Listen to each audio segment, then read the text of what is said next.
দাঁড়া, এই নে হয়ে গেছে। উফ, একেই এত দেরি হয়ে গেল। এই হতচ্ছাড়া হাঁসটা কোথায় আছে কে জানে। চলো মা সর্বতী, এসে গেছি আমি। মরণ, কতবার তোকে বলেছি আমার নাম সর্বতী নয়, আমার নাম সরস্বতী। সরস্বতী। আসলে বয়স বাড়ছে তো, তাই সব ভুলে যাই আর কি।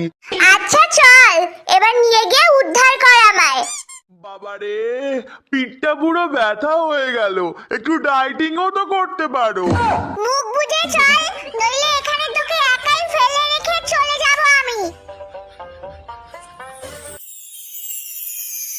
বাবা, সারা বছর ফোনে অনলাইনে ক্লাস করে এখন আবার বইগুলো জমা দিয়ে গেছে। কেন ফোনগুলো তো জমা দিয়ে যেতে পারতিস, বাদরগুলো। বাবা, এই জন্ডিস রোগীটা আবার কোথা থেকে এলো? এক বছরের হলুদ একদিনেই মেখে চলে এসেছে নাকি? এরা ব্যানার্জি কাকাকে নিয়ে এসছে। তা শুনেছি এই বছর পুজোয় নাকি নতুন হাতে খড়ি ঠিকঠাক মন্ত্র বলতে পারবে তো? সরস্বতী পুজোর মন্ত্র জানো তোমরা? বলো, अच्छा करके कान खुल के सुनना।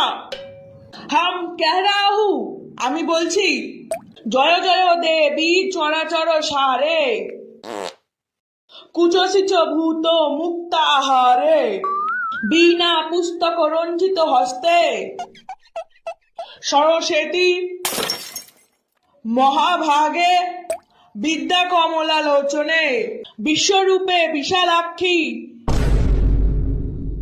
সরস্বত্যই নমো নমো। এমা, এই ভুলভাল মন্ত্রটা কে শেখালো এনাকে? আমাদের পিসি শিখিয়েছে। ওরে বাবা রে, এ তো ভুলভাল মন্ত্র পড়ছে।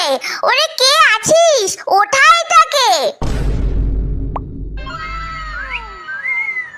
দেখ প্যাক প্যাক, পুষ্পাঞ্জলি না দিয়ে একে অপরের দিকে কেমন ঝাড়ি মারছে। ওরে, এই মনোযোগটা ওর দিকে না দিয়ে যদি পড়াশোনায় দিতিস তাহলে এবছরে টপার হতিস। আপদ, টানা 2 বছর ধরে শুধু ফেলই করছি। এবার তো অন্তত আমায় পাস করিয়ে দাও না মা। পাস করিয়ে দাও আমাকে? কাল যখন মন্টুদের পাঁচিল টপকে কুল পেরে খেলি আমাকে আগে না দিয়ে, তখন মনে পড়েনি পাস করার কথা? ডাহা ফেল করবি তুই, দূর হ হতচ্ছাড়া। মা তুমি জানো আমার বর আর